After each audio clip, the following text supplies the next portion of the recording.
এক জিনিস নয়। সিওপিডি আলাদা এক জিনিস, অ্যাজমা হলো আলাদা এক জিনিস। যেমন প্রথমেই যদি কোনো রোগী সাধারণভাবে বুকে ব্যথা হয়, হাঁটতে কষ্ট হয় বা বুকে কাশি কাশি অনুভূত হয়, তাহলে তার আমরা বলতে পারি সে সিওপিডি বা অ্যাজমাতে আক্রান্ত। এখন আমরা দুটোকে এক ধরে নিয়েছি। প্রথমে তার অ্যাজমার সমস্যাটা ধরা হবে, সাধারণ অ্যাজমা, একটু সর্দি কাশি, ঠান্ডা, বুকে চাপ এগুলো। কিন্তু এই অ্যাজমাটা যত চিকিৎসা না করার ফলে, দীর্ঘদিন থাকার ফলে এটা বেশি পরিমাণে বা বেশি অবস্থায় এটা দীর্ঘস্থায়ী হয়ে যায়, তখন এটা সিওপিডিতে পরিণত হয়। সুতরাং দুই জিনিস।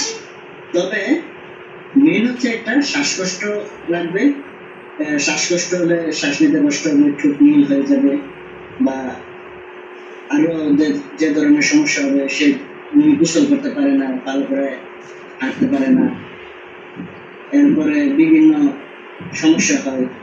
এই তখন আসে, আসলে তখন যদি প্রাথমিক অবস্থায় কোনো রোগী আমাদের কাছে আসে তাহলে চিকিৎসা দেওয়াটা, কিন্তু প্রথম অবস্থায় যদি না আসে, এটাকে যদি দীর্ঘস্থায়ী করা হয় তাহলে এটাকে সারানোটা কঠিন হয়ে পড়ে এবং অনেক সময় এটাকে ফুসফুসে বিভিন্ন ক্যান্সার হয়ে যেতে পারে।